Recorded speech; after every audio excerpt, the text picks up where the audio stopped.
Assalamualaikum warahmatullahi wabarakatuh dan selamat sejahtera untuk anak-anak murid cikgu. Hari ini kita berpeluang mengadakan GM buat pertama kali untuk cikgu memaparkan ataupun membentangkan tentang kerja kursus PSV. Okey, untuk hari ini hanya penerangan dan persediaan menghasilkan kerja kursus. Ya, untuk satu soalan hari ini.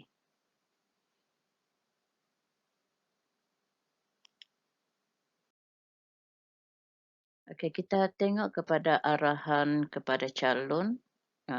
Arahan ni biasa juga cikgu bacakan sebelum-sebelum ni. Yang pertama, calon wajib melaksanakan kerja kursus ini. Calon yang tidak melaksanakan kerja kursus akan dianggap tidak hadir subjek PSV. Ini semua pelajar pun sudah sedia maklum. Kajian rekaan seni visual hendaklah dilaksanakan secara individu. Dokumentasi serta catatan bukti kajian hendaklah ditulis tangan atau menggunakan cetakan komputer. Ini hanya beberapa bahagian saja yang boleh diguna cetakan komputer. Ya, biasanya cikgu akan tekankan kepada penghargaan, isi kandungan dan juga bahagian tajuk supaya selaras semua. Okey, yang keempat, semua bukti kajian, lakaran proses dan hasil rekaan mesti asli, dihasilkan sendiri oleh calon dan tidak ditiru dari mana-mana sumber. Okey, jangan ambil dari Google, jangan tiru kerja orang lain, cubalah berlaku amanah untuk menghasilkan kerja yang original, kreativiti dari pelajar sendiri. Okey, yang kelima, bukti kajian dan lakaran kajian mesti dihasilkan menggunakan kertas berukuran kertas lukisan yang biasa kita gunakan dalam kelas itulah. Okey, yang keenam, calon mesti mendapatkan bimbingan guru subjek dalam pemilihan tugasan dan sepanjang pelaksanaan kerja kursus. Dan hendaklah mendapatkan pengesahan guru tersebut. Okey, kalau ikut daripada soalan yang dikeluarkan, sebanyak 4 soalan ataupun 4 tugasan, cikgu memilih 2 dan nanti cikgu akan hari ini cikgu akan bentangkan untuk pemahaman satu soalan dulu dan yang kedua nanti kita akan buat GM kemudian. Sekiranya paparan untuk hari ini semua calon memilih tajuk yang cikgu akan bentang sebentar lagi, bermakna GM kita untuk tajuk ini sajalah. Sekiranya tidak berminat untuk tajuk hari ini, kita akan cuba untuk buka satu tajuk lain lagi.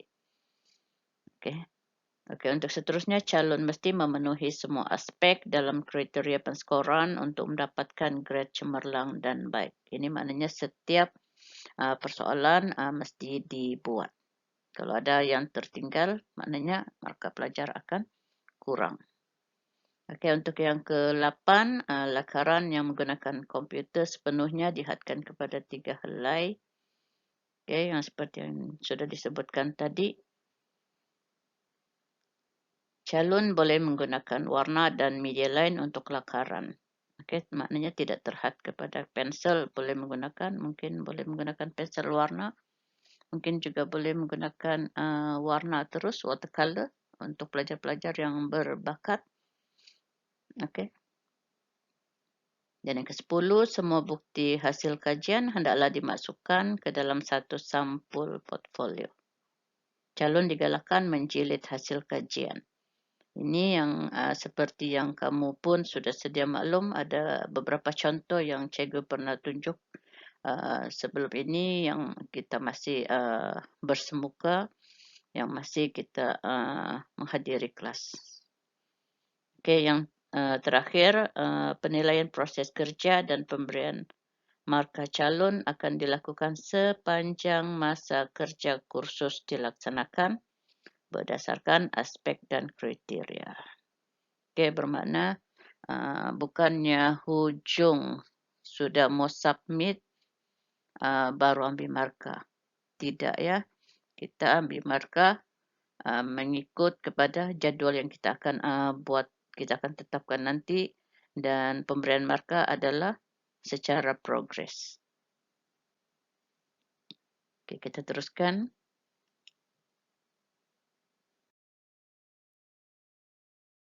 Oke, kita memahami soalan ini untuk tugasan yang kedua ya. Kita tidak akan sentuh untuk hari ini. Kita akan buat di lain masa. Untuk hari ini hanyalah yang berkaitan dengan soalan yang ketiga. Tugasan yang ketiga, iaitu kita sama-sama baca soalan yang ketiga ya. Sebuah syarikat perabot ingin menghasilkan kursi santai pelbagai guna. Kaji dan hasilkan satu kursi santai pelbagai guna yang contemporary dan eksklusif. Contemporary ini maknanya yang semasa lah. Bukan kursi yang masa akan datang ataupun kursi yang sudah ketinggalan zaman. Kita buat yang contemporary. Okey, berdasarkan kajian tersebut, rekaan anda hendaklah mengikut spesifikasi berikut. Kalau ikut di sini, tiada skala sini dituliskan. Nanti kita akan update kemudian ya. Okay, bahan bebas dan bersesuaian. Ukuran berdasarkan skala. Belum ada skala yang ditetapkan di sini. Tema modern contemporary. Teknik bebas dan bersesuaian. Kita akan kupas satu demi satu apa yang difaham dalam soalan ini. Okey, portfolio kajian. Folio kajian pelajar hendaklah mengandungi perwujudan idea, pengolahan idea, penerokaan idea, penghasilan karya ataupun produk, nilai dan apresiasi. Okay, dalam perwujudan, dalam setiap tajuk ada 5 item ini, setiap item ada lagi pecahannya.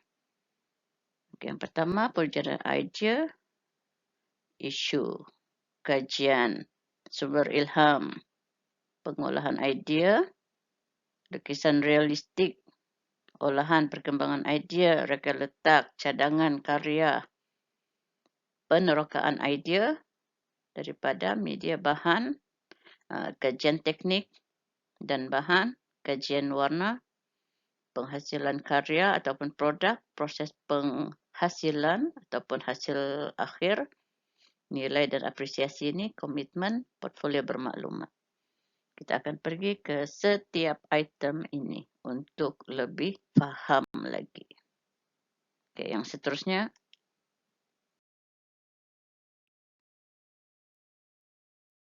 Perwujudan idea yang pertama.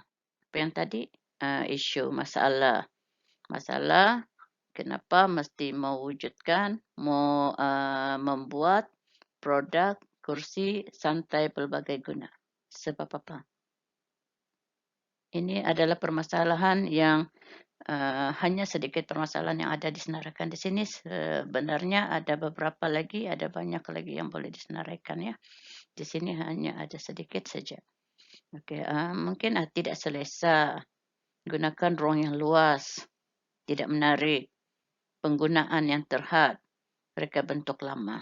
Jadi kita perlu fikirkan untuk hasilkan produk yang contemporary, yang lebih jimat, yang lebih menarik, yang lebih kreatif. Okey, jadi kajian kita hendaklah berfokuskan kepada koleksi gambar kursi santai, koleksi kerusi kreatif, koleksi pelbagai kerusi, koleksi ruang santai. Okey, jadi pilih satu gambar kursi lukis. Ini kita akan lebih lanjut lagi, nanti kita akan tengok slide yang seterusnya apa yang kita faham dengan koleksi-koleksi yang senaraikan di sini. Oke, sumber ilham. Pelajar boleh pilih sebarang objek ataupun tema yang menarik, ataupun yang disukai, ataupun yang diminati oleh pelajar tersebut, supaya apabila menghasilkan, membuat olahan, pelajar itu dia mendapat idea yang lebih bernas, yang lebih kreatif, dan sesuai untuk keadaan sekarang, untuk keadaan semasa, dan juga untuk keadaan ruang yang ingin diletakkan perabot tersebut. Oke, kita pergi ke seterusnya. Yang kedua, pengolahan idea. Oke, di sini bermulanya lukisan realistik. Lukisan realistik yang berkaitan dengan koleksi-koleksi yang kita senaraikan tadi. Setiap yang kita senaraikan koleksi itu mesti ada lukisan realistiknya. Pilih satu dan lukis. Okay. Untuk olahan perkembangan idea ni sekurang-kurangnya 12. Ini mengikut yang seperti yang tahun-tahun lepas ya. Kalau kita buat olahan ataupun perkembangan idea itu setakat 3-4 tidak memadai bagi cikgu sebab masa tu idea pelajar-pelajar belum lagi dikupas, belum lagi diperah. Mesti ada banyak olahan atau perkembangan idea supaya kita banyak kita punya pilihan. Okey. Okay, ini olahan berdasarkan kursi yang dilukis. Ini sekiranya tengok kepada berdasarkan kepada lukisan realistik lah. Setiap lukisan realistik tu mesti ada olahan. Okey, ini pun olahan berdasarkan sumber ilham yang dilukis. Okay, nanti kita akan pergi juga kepada contoh-contoh gambar ataupun koleksi yang disebut sebagai sumber ilham. Ini ya. Okay, untuk reka letak ni biasanya pilih satu atau lebih reka letak. Kita akan buat pilih satu atau lebih olahan dari sumber ilham. Ini biasanya kalau lebih ini rujuk kepada sekiranya berlaku ada pecahan-pecahan item yang kita fokus untuk diolah dan dia terasing dan nanti akhirnya kita akan ambil sebab melihat kepada ciri-ciri ataupun reka bentuk ataupun rupanya yang menarik. Okay, kita akan gabungkan nombor 1 dan 2, buat kedudukan yang berbeza sebanyak 4 komposisi dan kita akan pilih satu komposisi yang menarik. Selepas kita cuba untuk mencantum gabungkan beberapa item yang menarik tadi untuk dapatkan hasil produk kursi santai pelbagai guna yang menarik. Okey, untuk cadangan produk akhir, lukis semula komposisi yang menarik pada pendapat pelajar lah. Okey, jadikan ia sebagai produk akhir. Dan akhirnya bersedia untuk proses penghasilan produk. Okey, kita pergi yang seterusnya. Yang ketiga, penerokaan idea. Penerokaan idea ni media, bahan dan teknik. Apa-apa bahan yang digunakan untuk folio ataupun bahan-bahan yang digunakan untuk produk akhir. Kalau produk akhir tu kita akan tambahkan bahan nantilah. Mungkin cat,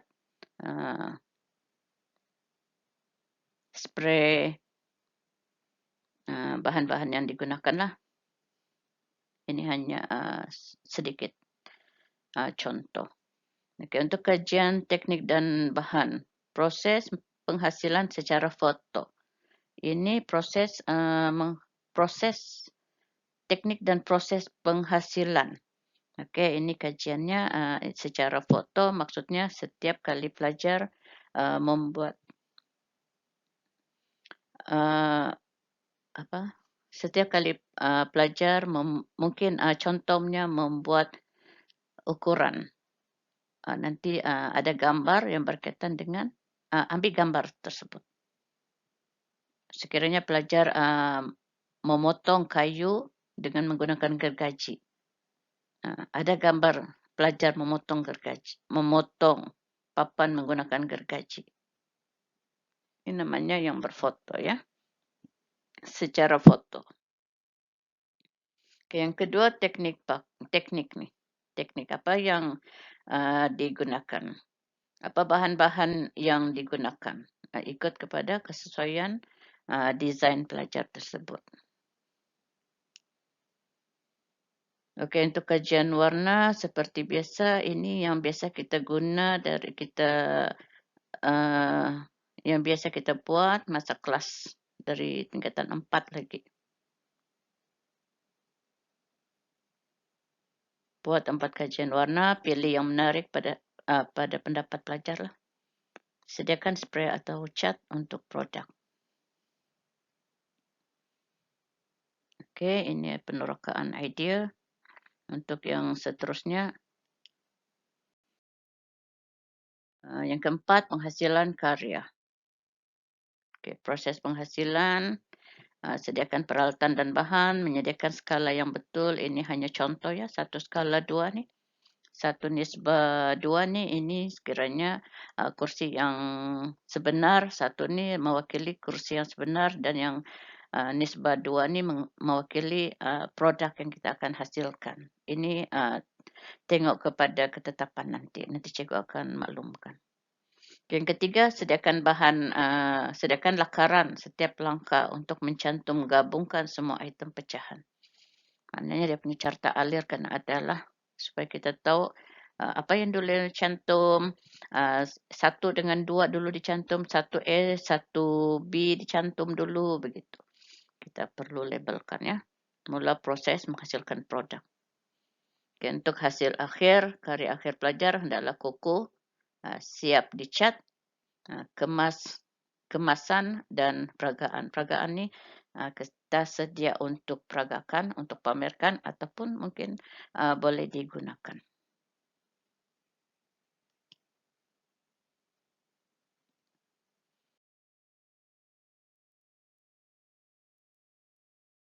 Okey, untuk yang seterusnya, yang kelima, nilai dan apresiasi. Ini yang terakhir ya. Berkaitan dengan komitmen, berkaitan dengan sahsia pelajar lah.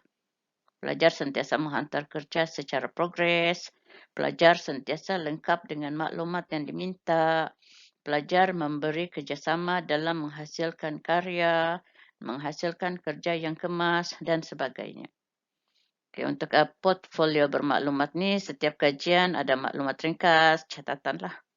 Setiap olahan mempunyai catatan, proses menghasilkan produk mempunyai catatan, setiap gambar. Ini dia langkah demi langkah yang kita akan buat nanti. Okay, penghargaan dan isi kandungan. Ini pun masuk dalam bermaklumat. Penghargaan ini lebih kepada penghargaan, ucapan terima kasih kepada cikgu, ucapan terima kasih kepada ibu bapa, ucapan terima kasih kepada rakan-rakan. Isi kandungan ni maklumat-maklumat yang telah disusun rapi mengikut susunan yang betul di dalam folio dan tuliskan muka surat, dan kita akhirnya akan letakkan isi kandungan. Kita akan tuliskan. Okey, yang seterusnya. Okey, kita pergi kepada contoh koleksi kerusi. Okay, contoh ya. Ini koleksi kerusi. Carilah 4 dulu. Jadi kalau sekiranya kurang, nanti cikgu akan inform untuk kamu tambah. Untuk sementara ni, untuk supaya kamu mudah faham, carilah dalam 4. Sebab apa cikgu cakap 4? Sebab dalam satu kertas A4, kamu boleh masukkan 4 gambar. Jadi senang nanti mau print terus ada 4 gambar keluar. Okey. Sini cikgu berikan ada 6 contoh. Dan tulisan di bawah ini kita anggap sebagai catatan. Kita anggap sebagai bermaklumat. Supaya orang tahu kursi ini tentang apa. Okey. Okey, kita teruskan kepada koleksi yang seterusnya. Koleksi kerusi santai. Okey, di sini ada beberapa contoh kerusi santai. Ini pun untuk membuka idea pelajar, menjana idea pelajar, apa yang difahamkan dengan kursi santai. Macam mana berupa bentuk kursi santai? Okey, di sini letakkan juga catatan sebagai maklumat, sebagai penerangan yang berkaitan dengan gambar. Okey, kalau di sini ada kursi santai untuk ruang tamu. Ini kursi santai untuk bilik rehat. Contohnya lah. Okey, nanti kamu boleh dapatkan maklumat yang lebih baik lagi. Okey, seterusnya. Contoh koleksi kursi pelbagai guna. Okay, koleksi kursi pelbagai guna. Ini mengikut apa yang telah disarankan dalam arahan kepada calon tadi yang awal, tidak dibolehkan mengambil ataupun meniru ataupun menciplak hasil rekaan orang lain. Dilarang. Okey, jadi kena faham. Kalau dilarang tu maknanya tidak boleh lah. Kalau tidak, tiada markah nanti. Jadi ini pelajar hendaklah menghasilkan mengikut kreativiti, mengikut kajian yang pelajar sendiri lakukan. Okey, sini hanya ini cikgu tunjukkan hanya untuk pelajar faham ya apa yang dimaksudkan dengan kerusi pelbagai guna. Kursi ini dibuka boleh menjadi meja, ada drawer. Okey, yang satu ni lagi yang warna kelabu ni kerusi pelbagai guna. Kalau tidak digunakan, dilipat semua, dia akan menjadi meja. Dibuka, dia boleh menjadi ada tempat meja, ada tempat duduk, ada tempat letak buku. Okey, yang kursi hitam putih ni pula, kalau diasingkan, dia menjadi 2 buah kursi. Kalau dicantumkan, dia menjadi meja dan loker. Ini pelbagai fungsi namanya. Kreatif orang ni. Okay, yang di tepi ni, yang warna coklat, kalau dia dicantumkan, dia menjadi seperti kaki meja. Kalau dia dibuka-buka, dia menjadi tempat duduk dan di bawahnya ada storage. Boleh letak barang-barang, boleh sembunyikan barang-barang di bawah tempat duduk ni. Jadi menjimatkan ruang. Okey, yang dinding putih hijau ni pula, sekiranya kursi tidak digunakan ataupun tempat duduk tidak digunakan, dia masukkan dalam rak. Dia menjadi satu corak yang menarik dan ruangan menjadi kemas. Dia sudah disusun di dalam rak-rak di dinding. Dia terus menjadi dinding lah. Okay, yang baju kimono ni pula, kita nampak sumber ilhamnya adalah baju kimono. Ini memang jelas nampak.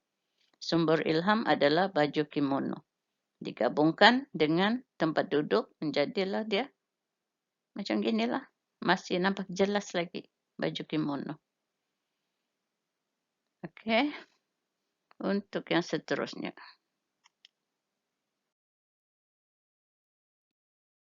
Okey, ini kita pergi kepada contoh koleksi sumber ilham.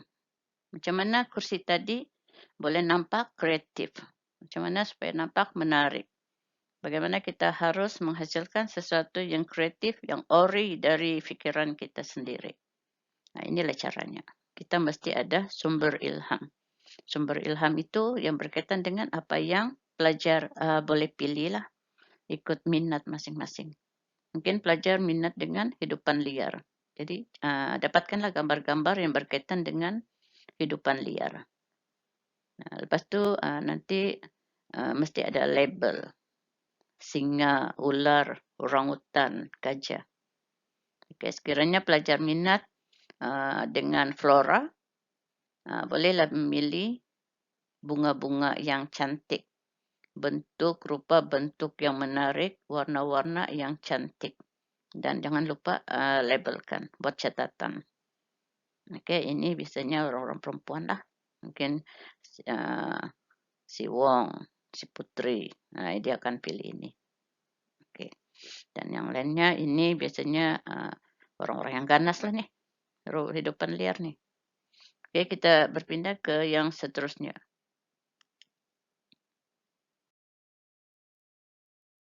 Oke, ini contoh koleksi sumber ilham hidupan laut. Sekiranya meminati hidupan laut, carilah gambar-gambar yang menarik yang ada di dasar laut. Oke, ini tengok bentuk ikan yang menarik. Ikan pari, obor-obor, siput ini pun menarik. Bentuk menarik, coraknya pun menarik. Dan ini sekiranya memilih tema daun. Kalau sebelum ini kita hanya memikirkan melukis daun yang biasa saja. Sebenarnya daun ini kalau kita kaji ada banyak bentuk. Bentuk-bentuk yang menarik. Bukan hanya bentuk, warna pun menarik. Tekstur pun menarik. Ini kalau ikut ini daun keladi nih di hutan. Tapi nampak bentuk dan coraknya yang menarik. Teksturnya yang menarik. Oke, boleh juga. Jangan ambil daun yang biasa saja, itu tidak menarik. Oke, yang seterusnya.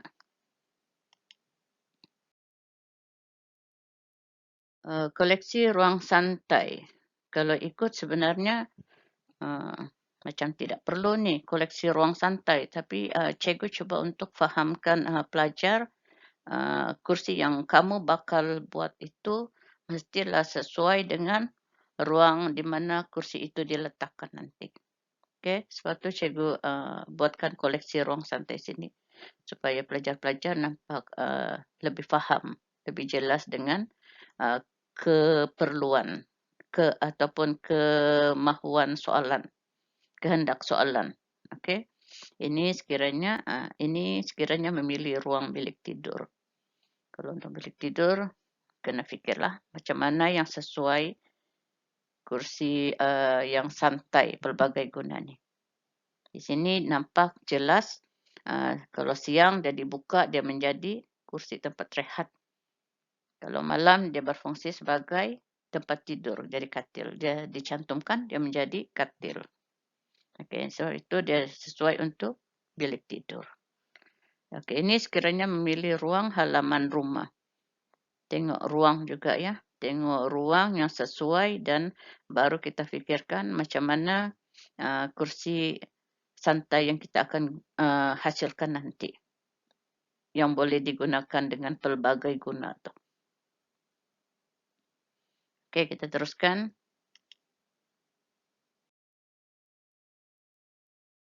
Ini koleksi ruang santai masih lagi sekiranya memilih ruang taman. Ini kursi santai ruang taman ni warna putih, biasa-biasa saja dan cikgu harap kalau sesiapa memilih taman, hasilkanlah kursi santai pelbagai guna yang lebih menarik, yang kreatif. Mungkin untuk yang kalau sekiranya ruang luar yang panas, mungkin di bahagian belakang kursi ni kita boleh tarik menjadikan dia sebagai awning, sebagai atap, sebagai bumbung. Jadi tidaklah terlalu panas. Ikut juga kepada cuaca yang kita di mana kita berada. Okey, ini sekiranya memilih tempat ruang belajar. Kalau ruang belajar, kita tengok juga macam mana kesesuaian kursi santai pelbagai guna tadi. Mungkin kursi itu dia ada tempat boleh berehat. Kalau dia ubah-ubah, dia boleh menjadi meja. Kalau diolah lagi, dia boleh jadi rak. Begitulah, lebih kurang.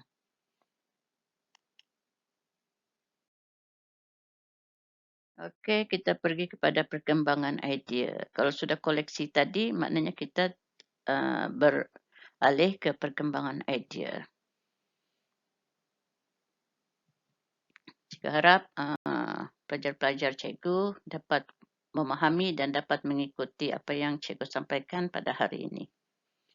Untuk yang seterusnya ni ya, perkembangan idea ni, yang pertama cikgu sudah buat catatan sini supaya murid-murid mudah faham. Pertama, perubahan bermula berdasarkan lukisan realistik. Okey, perubahan bermula berdasarkan lukisan realistik. Ini yang lukisan nantilah. Lukisan nanti. Mesti ada lukisan. Ini hanya catatan cikgu mau pelajar sendiri yang akan lukis nanti. Yang kedua, buat lagi perubahan mengikut kreativiti pelajar. Olah lagi, ubah lagi. Itu namanya olahan ataupun perkembangan idea. Sentiasa kembangkan idea kamu, bukan kursi yang semakin kembang. Idea semakin berkembang. Yang ketiga, buat lagi perubahan, sama ada bentuk ditambah, dikurangkan, atau diubah ke arah yang lebih menarik, ataupun ke arah yang lebih kreatif. Mengikut idea masing-masing lah. Okay, kita terus sampai yang keempat. Oh, jadi sudah yang keempat tadi, nanti kita akan teruskan di luar nanti ya. Okay, ini reka letak. Selepas perkembangan idea tadi, kita akan cantum-cantumkan, ambil mana-mana yang menarik, kita akan gabung di dalam reka letak. Mengikut apa yang kita punya pilihan tu. Untuk kajian warna, pilih satu komposisi atau reka letak yang menarik. Lukis semula reka letak tersebut 3 atau 4 dan kita warna. Warnanya pula yang berlainan. Okey, komposisi reka letaknya sama, gambar yang sama, kita seperti kita foto step tu. Kita tekap 4 kali, 3 atau 4 kali tapi warna yang berbeza. Ini kita akan letak di bawah tajuk kajian warna. Okay, teknik dan proses penghasilan produk. Ini cadangan catatan yang cikgu tulis ini, tapi dia mesti ada disertakan dengan gambar ya. Mesti ada gambar untuk menunjukkan perabot tersebut dibuat sendiri oleh pelajar. Ini contoh, menyediakan peralatan dan bahan. Papan lapis, kayu, gergaji, tukul, semua ini mesti ada gambarnya di sini. Ini mengikut kesesuaian idea perabot yang akan dihasilkan nantilah. Yang kedua, membuat ukuran untuk setiap item yang dikehendaki mengikut kepada skala yang telah ditetapkan. Ini pun kena ada gambarnya. Gambar pelajar dengan membuat ukuran. Yang ketiga, mula memotong setiap bentuk yang telah diukur tadi. Letakkan label dan asingkan. Okey, ini pun ada gambar pelajar yang memotong. Minta tolong orang lain gambar lah.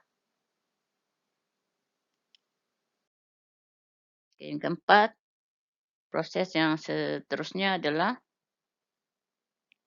mencantum item-item yang telah dipotong tadi dengan menggunakan paku, skru, gam dan sebagainya mengikut keperluan atau kesesuaian produk dan desain. Ini perlu ada juga gambar kamu tengah mencantum. Yang kelima, menggunakan kertas pasir untuk mengemaskan bahagian tepi papan ataupun kayu potongan tadi. Ini sekiranya menggunakan papan lapis atau kayu sebagai bahan untuk menghasilkan produk. Okey, kena ada kamu tengah menggunakan kertas pasir lah untuk membuat kemasan tepi-tepi kayu, tepi-tepi papan lapis. Okay, yang terakhir, produk kursi santai pelbagai guna sudah siap untuk dicat atau display mengikut warna yang telah dipilih dari kajian warna. Produk kursi santai pelbagai guna siap untuk diperagakan. Untuk yang biasanya untuk yang terakhir ni yang telah siap lah. Gambar semula dan tempel. Dan buatkan catatan di sini.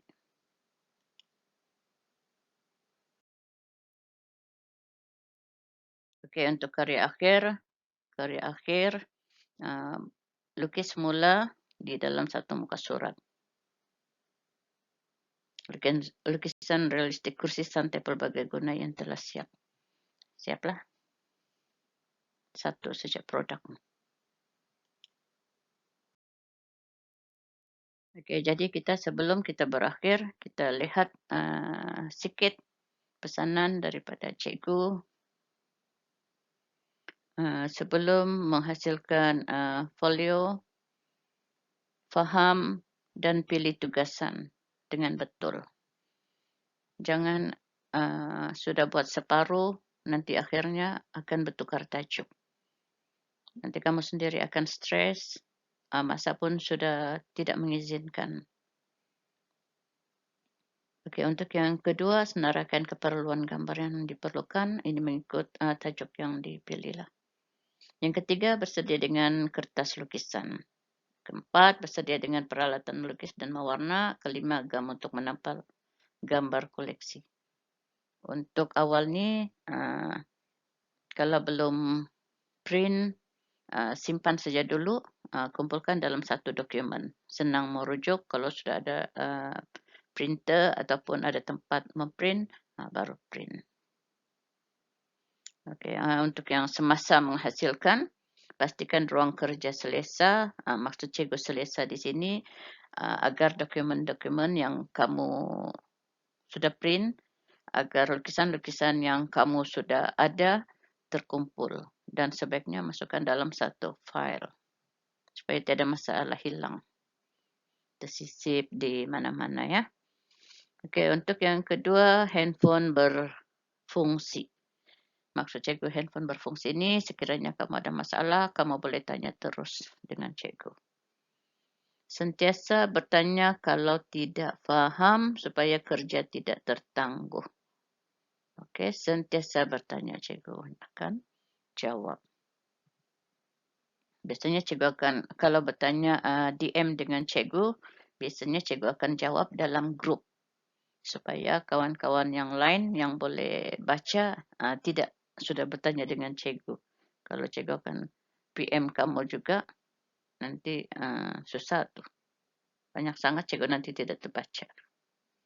Okey, yang keempat, sentiasa update senarai semak. Senarai semak, apa keperluan yang sudah siap, tanda yang belum siap, tanda. Okey, itu yang perlunya, senarai semak. Buat secara berterusan walaupun sikit untuk menjana idea. Jangan malas, jangan putus asa, sentiasa bermotivasi. Okey? Supaya kita tidak stres. Kamu bantu cikgu, cikgu bantu kamu. Win-win situation. Okay, ini selepas menghasilkan folio pula.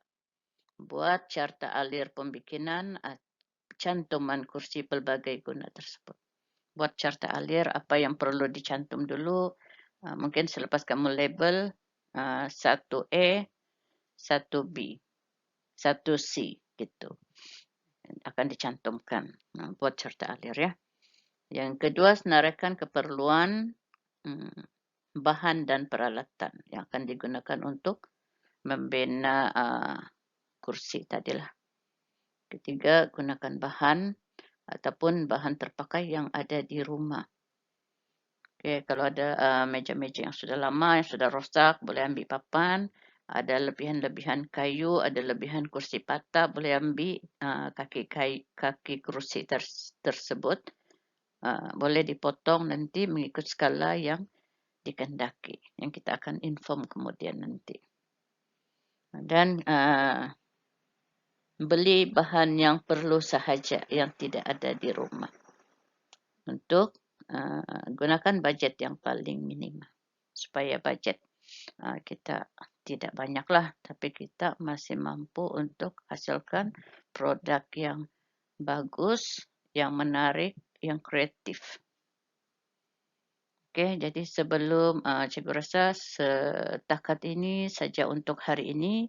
Dan untuk satu tajuk sejak hari ini, nanti kalau sekiranya pelajar-pelajar berminat dengan soalan ini, boleh teruskan usaha untuk mencari koleksi, sudah boleh mula.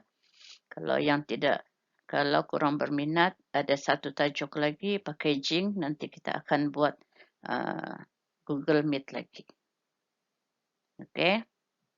Nanti boleh teruskan, tanya cikgu dalam grup. Kalau sekiranya okey tajuk ini sajalah kita fokus. Kalau mau tahu juga tajuknya satu tuh nanti kita akan bincang kemudian. Oke, untuk itu Cikgu ucapkan terima kasih kerana telah mengikuti GM pada hari ini. Dan kita akan berjumpa lagi di GM akan datang dan juga di dalam grup WhatsApp kita. Tidak faham, bertanya. Jangan takut-takut bertanya. Jangan malu bertanya, jangan segan bertanya. Supaya masalah kita cepat selesai. Oke, sekian dari Cikgu. Terima kasih. Selamat menghasilkan kerja kursus. Selamat membuat kajian. Oke, bye.